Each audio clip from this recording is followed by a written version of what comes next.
Is anybody on major upset alert in the Pac-12 this week? We are going to find out because it is Trap Thursday. Let's go. Are Locked On Pac-12, your daily podcast on the Pac-12 Conference. It's the Locked On Podcast Network, your team every day.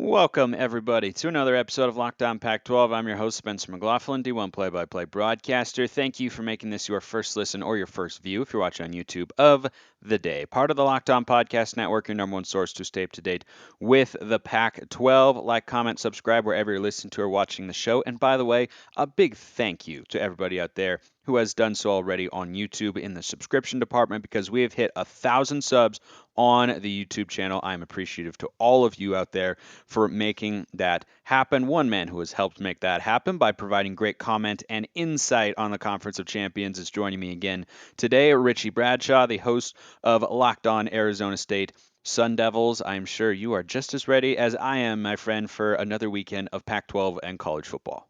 Absolutely. Gotta love the Conference of Champions. This actually looks like a really intriguing week for the whole Pac-12 before we get ready to kick off conference play. There's a lot of intriguing games on here that I'm excited to talk about with you. Yes, and it is Trap Thursday. That is the theme of our Thursday shows here on Locked On Pac-12. Teams that need to be on upset alert and cannot overlook a particular opponent. And there are a couple games we'll get to later in the show that on paper someone could look at and go, oh, that might be a trap game, but I'm going in the opposite direction. It'll be the anti-Trap Thursday games. But one that I want to start with here, Richie, I'm not going to call it an outright upset because I do not think that Colorado State is a very good team. In fact, I know that they're not a very good team. They haven't been a great program in the last several years. I, in fact, just saw someone at CBS Sports publishes 25 worst teams in college football, and they were among them. The reason that I've got Washington State to just be on alert, twofold. Number one, yes, they're a 16.5-point home favorite, but for this Colorado State team, that's a little bit low. But I think that's telling as to where Washington State's offense has been through the first couple of weeks. But the other thing here is, though Colorado State isn't very good, Washington State is coming off that big win, right? I mean, massive, potentially program defining with Jake Dickert, depending on how things play out. Huge win at Wisconsin. You come back home, you've got an inferior opponent, you're a big favorite, you're feeling good. I think Washington State is primed for what you call an emotional letdown here, where they're still kind of riding high, but it gives you a different mindset going into a game like this. I don't think that Colorado State is going to do a lot to, give the Cougars a push here, but I think Washington State could come out and feel a little bit too confident after last week's win against Wisconsin. What do you think? I think that that's kind of spot on. I mean, Cameron Ward has looked pretty solid to start his career with with the Cougars, but last week against Wisconsin, I mean, I wouldn't call him a liability, but he certainly wasn't the biggest strength of the team. Turned the ball over 2 times, only had 1 touchdown. So it felt like the team was able to carry him for the most part. And I mean, they do got a really good team with Nikhil Watson being an absolute stud in their ground game. The defense has been performing very well lately. You can't say you're a good defense without being able to hold Wisconsin to just 14 points in Madison as well. And this run defense has not given up a rushing touchdown on the year yet. So they've got themselves a really nice program right now.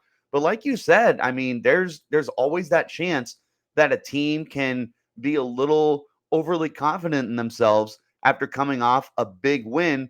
Like we said, when you go to Madison, Wisconsin, and you beat the Badgers, that is huge bragging rights. That is a very good program, not just in Big 12 standards, but typically in just college football standards in general. So they should be very happy with what they did.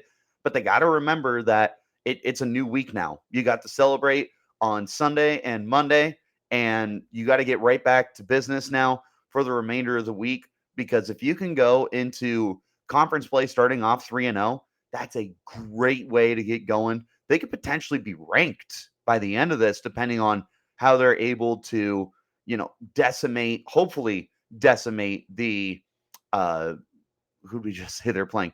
Colorado Colorado State. State. Yes, thank you. So they haven't blown anyone out though. So when they played Idaho, they only won by one possession. So hopefully they're able to beat Colorado State, who again is one of the worst teams in the country. Hopefully they can beat them by more than one possession. They got to show that ability to just blow away inferior competition so that we can have faith in them moving forward as a legitimate contender in the Pac-12.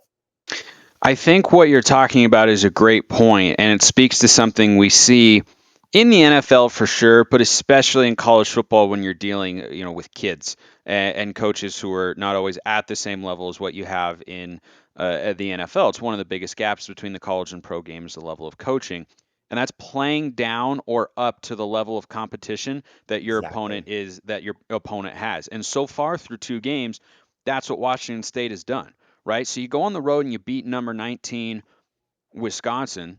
That's a really good win. First ranked Big Ten win on the road in program history. First time they beat a Big Ten team since 1994. Like it had been a really long time. A ranked Big Ten team, I think it was, since 1994. But now what they have the opportunity to show this week is that they won't play down to their competition every week, and they are capable of being explosive enough on offense because I trust their defense. Defense is really good. Jake Dickert has instilled that as the identity of that Washington State team. And I think that's how we have to view them now as a defensively oriented football team rather than the explosive offense that we saw with Mike Leach when they came to being a competitive team in the Pac-12 once again. But they can't play down and up to their competition every week because that limits your ceiling. You have to be able to bring it week in and week out. And maybe Idaho was an aberration from what we'll expect, but I think this game will be pretty telling. Another one that could be primed for Trap Thursday, which is, of course, not happening today. The game isn't, but the show is, hence the name of Trap Thursday. Arizona and North Dakota State. This game is being played in Tucson. I like the Wildcats here, Richie. Again, much like I like the Cougars, but that's an FCS opponent, but it's not your typical FCS opponent. That's more like an FBS school that's playing at an FCS level. That is a very, very good program. They were, I want to say, like 3 championships in 3 years, 4 in a 5-year span. They've won like 8. They've won like 8 championships. Yeah, they've been absolutely dominant over the last 10 years. I mean, like you said, this feels like an FBS program. This does not feel like FCS. This does not feel like a team that you can play down to their competition. And U of A, for how great they looked in week 1 against give me 1 sec as I pull up the schedule here. San Diego State. Yes. And I mean, on the road too. That's a very impressive win. But then last week you wet the bed against Mississippi State. Call a spade. Jaden Delora just looked completely lost compared to what he did in week 1. Now, thankfully for him, this is a good opportunity to kind of get back on track. But unfortunately, I mean, it's not like you get to play an Alabama A&M here. You're playing North Dakota State. This is not a team you can take lightly, even if they're coming down to Tucson. So hopefully Wildcat fans are ready to cheer on their team. Similar to Wazoo. If U of A can go into Pac-12 play 2-1, first of all, I'm pretty sure they beat their Vegas odds of 1.5. If not, they're 2.5. It was 2.5. It was 2.5. So they could come very close to it. By the way, I had the over on them coming into the season, Richie. I think I did too, but I can't remember if I was really biased when we talked about that or not. But this team has showed quite a bit of competitiveness in them. So I'm not willing to write them off against North Dakota State, but I'm also not willing to say that this is a definitive win for them. I would definitely put them on a watch to potentially get upset. I don't know if I would consider it like upset alert because North Dakota State is just a very quality team, but U of A is higher competition. They are Power 5 compared to North Dakota State being FCS. They should be able to win this game. They're a more talented football team than North Dakota State is. They've definitively got the better quarterback. You should be able to pull this win off, but you absolutely cannot sleep on this team. I agree. Even at home, I think you sold the Wildcats a little bit short there in the game against Mississippi State. It was close for about a half, but the sloppy turnovers from Arizona, specifically Jaden DeLaura, who was just trying to do too much, I think that's something that Jed Fish will want to see his team clean up. What about the other Arizona school? Is there any concern for Arizona State? We'll ask Richie, who hosts Locked On Sun Devils, about that. After I remind you, Bet Online is your number one source for all your pro and college football betting needs and sports info this season. Find all the latest league developments for football, game matchups, news, and podcasts, including this week's games. Bet Online is your continued source for all your sports wagering information, including live betting, esports, and scores. The fastest and easiest way to check in on all your favorite sports, including Major League Baseball, Go Mariners, MMA, boxing, and my personal favorite, golf. Head to the website today or use your mobile device to learn more about the trends and action. BetOnline is where the game starts. So, Richie, I was looking at the lines here provided by our friends at BetOnline, who currently have Arizona State as a 20-point home favorite against Eastern Michigan, coming from a group of five, pretty low group of five conference. I don't even know if they're in that particular class even. I'd have to double check. But this is a game Arizona State, like Arizona, should win. This is a game where Arizona State is favored. This is a game where Arizona State is kind of trying to just avoid disaster. Now, they did that solidly in week one against NAU after a little bit of a slow start, but you have a higher level of competition here with Eastern Michigan.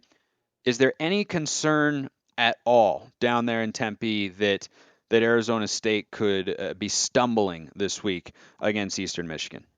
After the performance you put up against Oklahoma State offensively, absolutely.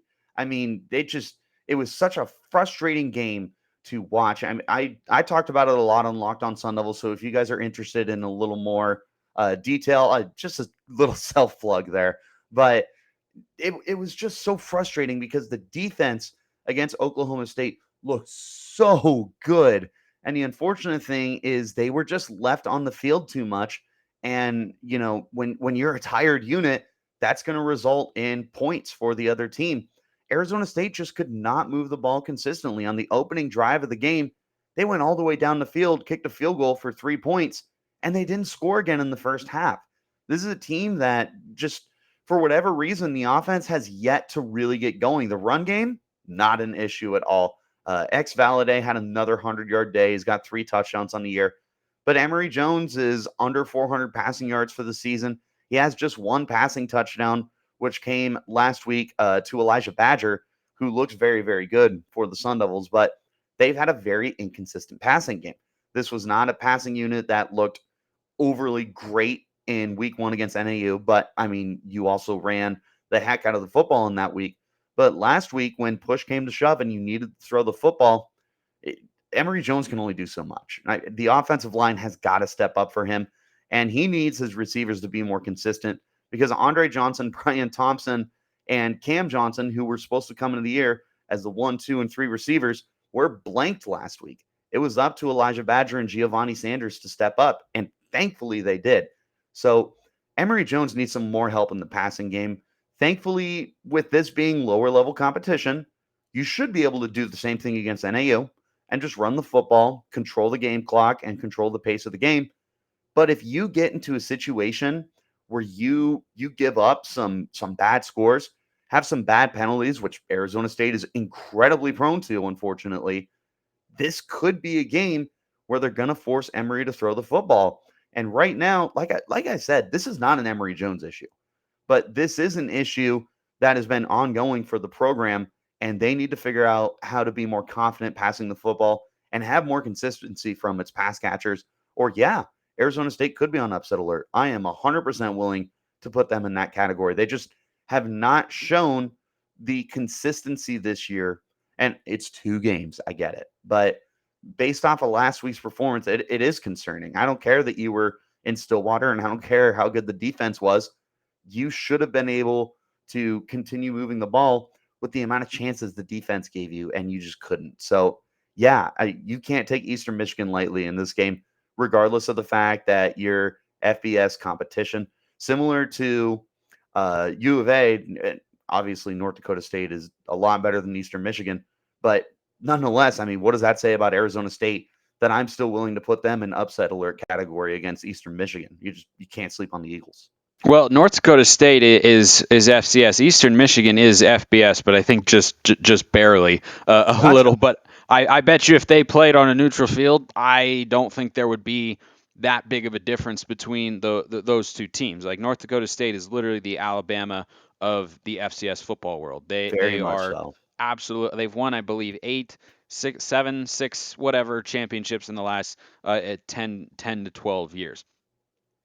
Let's move over to the other games in the Pac-12 that someone could, in theory, look at and say, "Oh, I think that might be a trap game. Oh, you gotta watch out." But I feel the complete opposite about Fresno State at USC and San Diego State at Utah. The Mountain West so far has not had a good go of it against the Pac-12. San Diego State got trounced by Arizona in San Diego, 38-20 in week 1. Fresno State very easily could have beaten Oregon State a week ago, but they ultimately lost at home. Now they have to go on the road to a USC team that we'll get to here in just a moment, but I feel good about them in that particular game. I think the Trojans, who are currently sitting at about 12 and a half point favorites, line's kind of fluctuating around Take the there, over. Richie. I'm putting them in the Pac-12 prime picks this week as long as it stays under 2 touchdowns.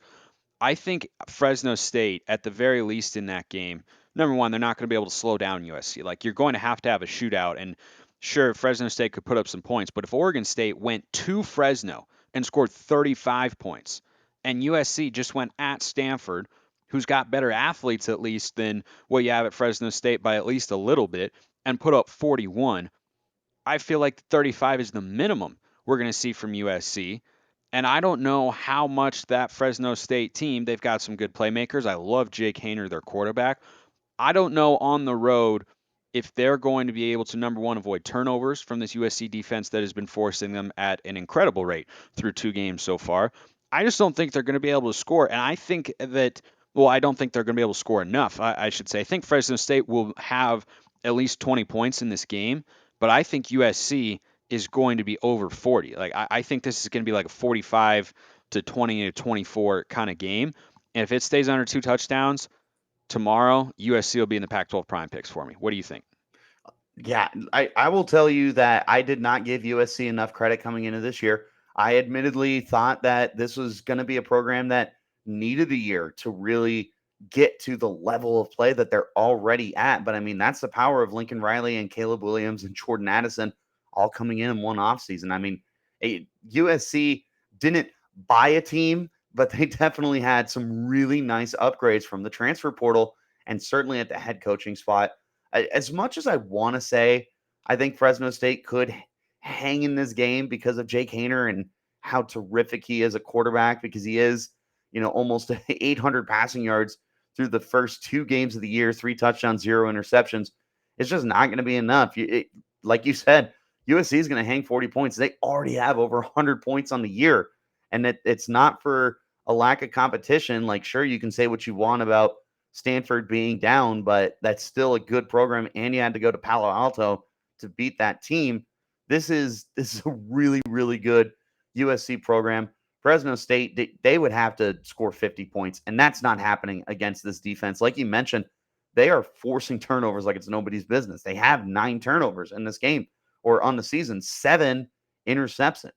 Oh my goodness, interceptions.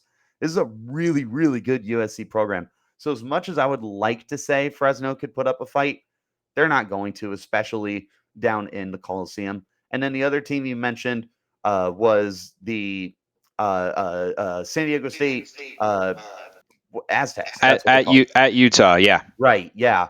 Again, like, I would like to believe that San Diego State could put up a fight based off of what they did last year, but they have not been a good team this year. And like you said, you were home against U of A, who had 1 win last year and got absolutely trounced by them. It was 38-20 in your own stadium. And then last week, you lose by 3 points to Oregon State, which yeah, I mean that or no, No, Fresno State. that was Fresno. That was Fresno. Fresno State lost by 3 to Oregon State. San Yeah. Diego State got an easy win a week ago, but they're going to Salt Lake City, and that's a tough place for anybody. Yes. No, that's a very tough place to play. Utah has turned into one of the gold standards of football for the Pac-12. They got a really nice home field advantage, and they got by far the better football team. So I definitely put a lot more faith in the number 14 Utah team, which quite frankly is a lot better than people would realize because of that loss that they suffered in the first week of the year to Florida. I mean, they played a really hot Anthony Richardson, who didn't play well last week. It's one or the other for him down in Florida, but neither here nor there. I'm not worried about Utah. I'm not worried about USC this week. They're just too good at programs right now to, quote unquote, play down to their competition like we've been talking about for the other teams. I just think they're so much better than everyone else in the Pac-12. It's just not close. I think USC is really well coached, and they're humming along right now. And Utah also a historically very well coached football program, and they're I think extremely motivated after that game against Florida to prove that they are the team that everyone thought they could be coming into this season. Because right now they're behind the eight ball a little bit in that they're having to kind of claw back to regain that reputation and that national pedigree that they were looking for had they gone into Gainesville and walked away winners, which they should have. Frankly, I thought they were the better team that day, but they didn't execute when they needed to, and they let Florida hang around, and the game unfortunately got away from them with a game-losing interception in the end zone by Cam Rising. And so I think what you have here is a game that's ripe for a big time blowout. I Yes. really, really think that. I think USC and Utah both will win big this week because I look at San Diego State, and that's a team that Utah lost to a year ago on the road in 2 or 3 overtimes. Okay, so Utah remembers that, right? The coaching staff remembers, players who were on the team last year, they remember. That's how they started 1-2 is they lost to BYU and then they lost to San Diego State. And they should not have lost to San Diego State, but they did. And then they went on a run. So I think the motivation for Utah, both from what's happened this season and what happened against this opponent a week ago, is going to have them fired up. They're going to be at home in front of the home crowd. And I think you're going to see a really good game from Cam Rising, but everyone on Utah, I expect to be playing at a high level because if I'm a coaching staff, I don't know if you feel this way, Richie. I'd 100% use it as motivation. Like, this team got you last year. How are you going to respond? You're playing at home where Utah has been damn near unbeatable in the last couple of years. And I don't think they lose a game at home this season. Coming into this 2022 campaign, I thought this would be a big win for Utah. I feel that way even more strongly now. They might be in the Pac-12 prime picks tomorrow. They're a 3 touchdown favorite. I think they could cover that because you're going to Yes. see the explosive offense, but I think you're going to see the defense start to work things out because you got Kyle Whittingham and a good defensive staff, and you got good personnel. Guys like Mohamed Diabate and Clark Phillips on the back end as well, anchoring the secondary. I think this is a game that Utah is going to come out and try and make a little bit of a statement as much as they can before they begin conference play. Absolutely, man. This is just such a good, well coached program. I've been on record before talking about how I firmly believe that Kyle Whittingham is one of the best coaches in college football. I totally buy into everything that Utah has been able to put out over the last decade plus. As long as he's there, as long as Tavian Thomas remains there, as long as Cameron Rising remains there, they're going to put up points. And that defense is no joke. The defense is just like statistically they're not throwing up these massive numbers in the box score, but they're still such a well coached unit. And Yeah. against San Diego State, like you mentioned, that was your what was it like? That was the only loss for them last year, right? Before the Rose Bowl. They lost to Oregon State once in conference play. So they Okay. yeah they beat I think a cupcake team. They lost to BYU, lost to San Diego State, and then either of the Beavs were perfect in conference play. But I just think the way that game went, not just that they lost, but the fact that it was a 3 overtime or two. I think it was 2 overtimes, 2 or 3, whatever it was. the fact that you lost in that heartbreaking of a fashion, I think you're just going to have guys come out super driven to get a W in a big way. Yes, no, I would count on Utah to look like the far superior football team. It's really going to help them to be in Salt Lake City. Like you said, they're almost completely unbeatable at home. San Diego State doesn't have a chance, even with a 3 touchdown spread. I'm taking it. I'm taking Utah to cover that game comfortably. The Trap Thursday games and the anti-Trap Thursday games all coming this Saturday. My thanks to Richie Bradshaw, host of Locked On Sun Devils on YouTube, wherever you listen to your podcasts. Appreciate you coming on as always, my man. I think you're going to be the recurring guest here for Trap Thursday, so it won't be the last time. But until next time, talk to you later. Appreciate everyone listening. Have a wonderful rest of your day, and I'll see you next time. Go Bison.